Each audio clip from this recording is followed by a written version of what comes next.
Today we're diving into one of the most important and, let's be honest, famously difficult books in all of Western philosophy, Immanuel Kant's Critique of Pure Reason. And hey, don't just take my word for it. Even Kant himself knew his masterpiece wasn't exactly a light read. He called it dry, obscure, opposed to all ordinary notions, and moreover, long-winded. Talk about self-aware, right? So that begs the question. If this book is such a beast to get through, why is it considered one of the most revolutionary works ever written? How did it manage to completely change the direction of modern thought?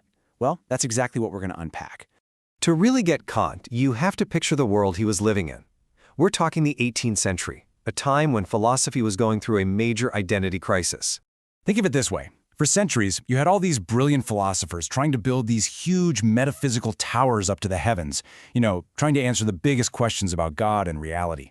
The problem was they were building without ever stopping to check the quality of their tools, the very principles of human reason itself.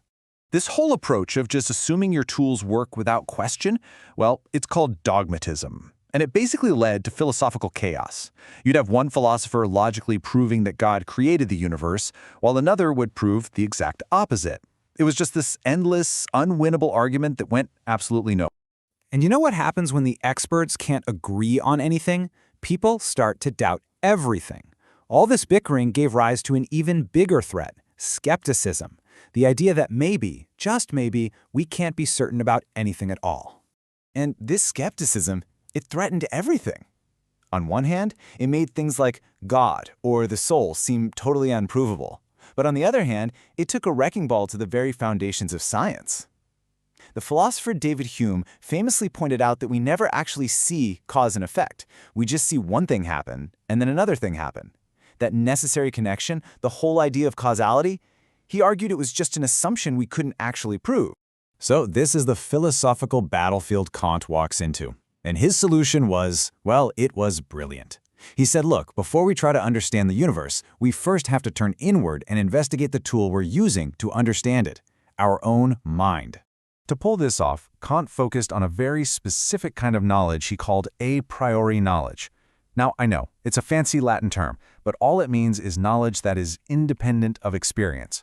It's the stuff you know that's universally and necessarily true without having to go out and test it every single time. A perfect example is basic math. You know that 7 plus 5 equals 12. You don't just suspect it's true because it's worked out every time you've tried it. You know with absolute certainty that it must be true, always and everywhere. That kind of certainty can't come from your senses, which just show you what is, not what must be. And here's the crucial part.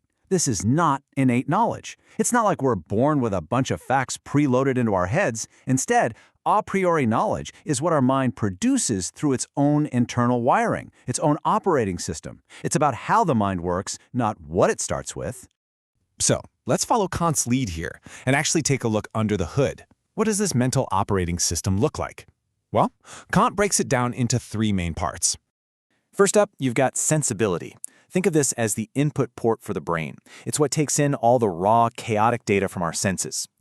Flashes of color, random sounds, textures.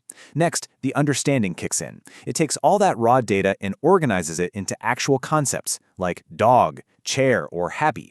And finally, you have reason, which takes those concepts and links them all together into logical arguments and complex thoughts. Okay, now hold on, because this is where it gets really mind-bending. Kant argues that for our sensibility to make sense of any of that raw data, it has to have some pre-installed software, some basic templates.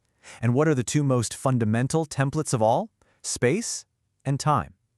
He's saying that space and time are not things we discover out there in the world. They are the frameworks our mind uses to structure any experience we could possibly have. The next faculty, the understanding, it also has its own built-in rules which Kant called logical functions. And one of the most basic is just a simple piece of code, if X, then Y. It's a fundamental way our mind knows how to connect 2 different ideas. And boom, here it is. This is Kant's brilliant answer to the whole causality problem. He says the reason we see cause and effect everywhere is not because we're observing it in the world. It's because our mind's own built-in if X, then Y logic actively projects causality onto the world to make it make sense. It doesn't come from out there. It comes from in here. How incredible is that? And that single powerful insight leads us to the absolute core of his philosophy. It's an idea so radical, so world-changing, that he named it after the Copernican revolution. You know, the discovery that the Earth revolves around the sun and not the other way around. See, for centuries, philosophers just assumed the mind was like a passive mirror, just sitting there, reflecting a reality that already existed. Kant comes along and flips that entire idea on its head. He says, no, the mind isn't a mirror, it's an active projector. It takes in that raw, meaningless sense data and actively structures it, shaping it into the reality we actually experience. Listen to how Kant himself put it. He basically said, hey, for all this time, we've assumed our knowledge has to conform to objects. What if we try switching that around? Let's see what happens if we assume that objects have to conform to our knowledge, that is, to the way our minds are already built. This is a truly revolutionary idea, but it also leads to a pretty startling and frankly kind of sobering conclusion about the limits of what we can ever really know. Let me try an analogy. Imagine you were born wearing a pair of red-tinted sunglasses that you could never, ever take off. You would go through your entire life absolutely convinced that the world itself is red. Every piece of evidence, everything you ever saw, would confirm it. You'd have no way of ever knowing what the world looks like without those red lenses. While Kant says our minds are just like those sunglasses, the structures of space, time, and causality are the lenses we can never remove, and this creates a fundamental split in reality. On one side, you have the phenomena, the world as it appears to us, filtered and organized by our minds. But then there's the noumena, the world as it is in itself, raw, unfiltered, a world we can never, ever directly access. And this is Kant's grand solution. He basically draws a boundary line for human reason. He says, look, within the world of our experience, the phenomenal world, reason is incredibly powerful. This is why science and math work so well. They're essentially just describing the rules of our own minds. But reason can't cross that boundary. It can't tell us anything about the noumenal world, the world in itself. And by doing that, Kant cleverly carves out a protected space for things like faith, God, and free will, which he says can be believed in but never proven or disproven by science. So, Kant manages to save both science and religion from skepticism, but he does it at a cost. He leaves us all with a profound and maybe a little unsettling final question.